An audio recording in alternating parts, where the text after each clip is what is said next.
Nope, nope. Oh, my hand's like going on the screen. Okay, come over here. Remember what I said? 1 + 3. Oh, okay then.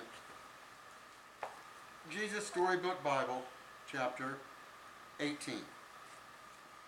Daniel and the Scary Sleepover. Daniel and the Lion's Den from Daniel 6. Things were not looking good for God's people. They had been captured and taken far from home, and now they were slaves of the king of Babylon. But God had not left his people. He was with them, and he was looking after them. Daniel loved God and obeyed him. Now God made Daniel able to understand lots of difficult things. So it wasn't long before the king of Babylon noticed him. King Darius liked how clever Daniel was. So he made Daniel his most important helper of all and put him in charge of lots of other helpers. But the other helpers didn't like this. They wanted the king to like them best. They wanted to get rid of Daniel. So they spied on Daniel. They tried to find things wrong with Daniel, things they could tell the king, things they could, but there weren't any, none. They couldn't find anything at all, except there was just the one thing. Every day, 3 times a day, without fail, no matter what, Daniel went to his room, closed the door, and prayed.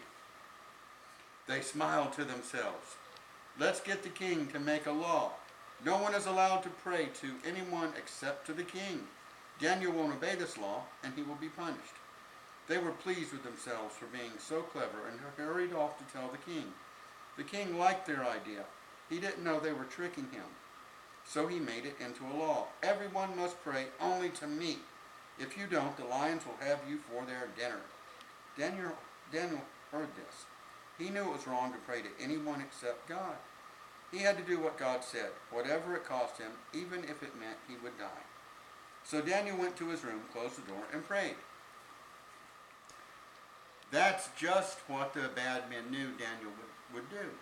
They skipped straight off to tell the king, "Oh, your most glittering highness, your law says, does it not, that everyone must pray to you alone, sire?" "Yes," said the king.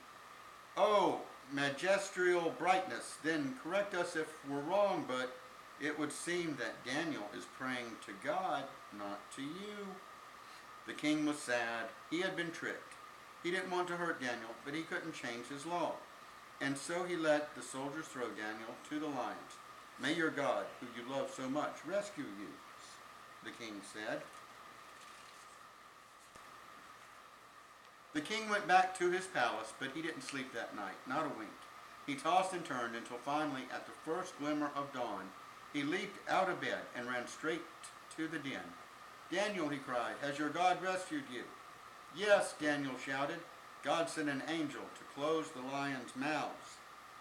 And there, resting his head on Daniel's lap, was the biggest lion, purring like a little kitten. The king brought Daniel out of the den. "Look," he said, "Daniel doesn't even have a scratch."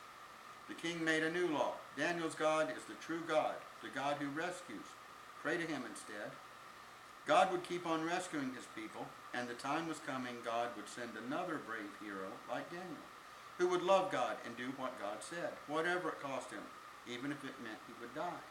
And together they would pull off the greatest rescue the world has ever known.